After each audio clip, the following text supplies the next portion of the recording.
Welcome to my mini-series of behind the scenes of being a business owner. My name's Grace Hardy and I've now been running Hardy Accounting for a year. This is a solo episode, but of course I'm joined by Jellycat. This is Cosette the cauliflower. So I started Hardy Accounting, my accounting firm, in November of 2023. It's now November 2024. So here are the things I wish I knew before I started. As a business owner, it's so crucial to realise that everyone's journey is completely different. So comparing yourself to other people is the worst thing you can do. In the beginning of my journey, I compared myself to people in the industry that have been there a lot longer than me, other business owners in different sectors, and also just other people my age as well. I always had this feeling that I wasn't doing enough, I wasn't where I was supposed to be, I should be doing more. I should have more clients, I should have more opportunities, I should have more followers. But what I needed to realise is that everyone's journey is completely unique to them. A lot of social media is only the positives, so you cannot compare yourself to anyone else. When I started to get to know other people in my sector, I realised that not everything was as amazing as it seemed on social media. But as human beings, we always do compare ourselves to others, whether that be other people the same age as us, or other people on the same path as us. I found myself lacking confidence and self-esteem because I saw all these other accountants doing such amazing things with their firms and getting amazing opportunities, and I just felt myself thinking, I need to work harder so that I can do those things too. And I put so much pressure on myself to live up to what other people were doing, even though they had been doing this a lot longer than me and had a whole team around them. I'm also very aware that some people compare themselves to me, which is something that you should definitely not do. You are on your own unique path, and that will come with a whole host of amazing opportunities. I obviously don't show my whole life on social media. There are a lot of lows and failures that I don't show on social media as well. So I can promise you it's not all as amazing as it seems on social media. I don't show the sleepless nights that I have, the mentee bees, the tears, me working my absolute arse off. One of the best pieces of advice I had was stay in your own lane, which may sound harsh, but you just need to keep tunnel vision of where you're going, what your goals are. A lot of time we compare ourselves to people who don't have the same end goal as us. So it's important to just stay in your own lane and focus on you.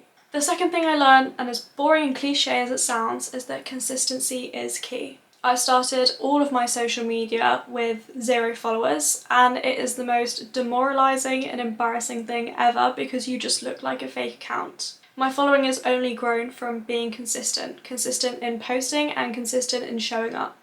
There have been weeks where I haven't showed up on social media because of personal reasons, and that is fine. However, you can't just stop posting if you want to grow. You need to make sure that you're making little baby steps all of the time. Show up consistently as much as you possibly can. Be consistent with gaining clients. You might not get 5 new clients every single month, but it's all about those baby steps towards reaching your goals, however big or small they may seem. Which leads me perfectly onto my next point. It is so important to celebrate the small wins. As business owners, we are always moving the goalpost of what it means to be successful. And we don't take the time to look back and see how far that we've come. For me, just over a year ago, I handed in my resignation at my corporate job. I had just finished my apprenticeship and I was about to be unemployed. And I wanted to go travelling and find myself. But I decided to set up my practice as a joke, wing it and see what would happen. So a year ago, no one knew who I was. And I had 0 clients, 0 presence on social media. And if you Googled my name, I would not come up. But fast forward to now, I've been able to speak at some amazing industry events like Accountex. I've been featured on TV, radio and newspapers. I've been on podcasts. I have my own podcast. I have clients, and that is absolutely crazy to me. But at the beginning, I didn't celebrate those small wins, so I felt like I wasn't moving anywhere.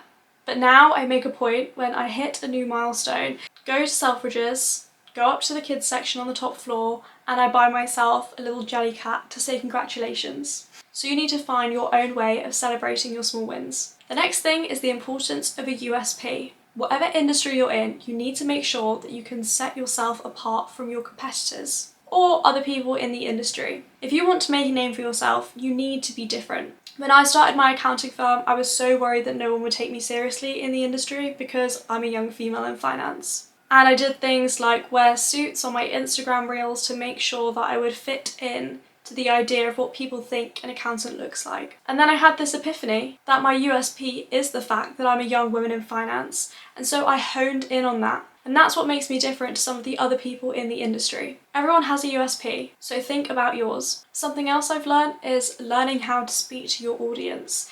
It's so important whenever you start a business to create your client avatar. A client avatar is someone that is your ideal client.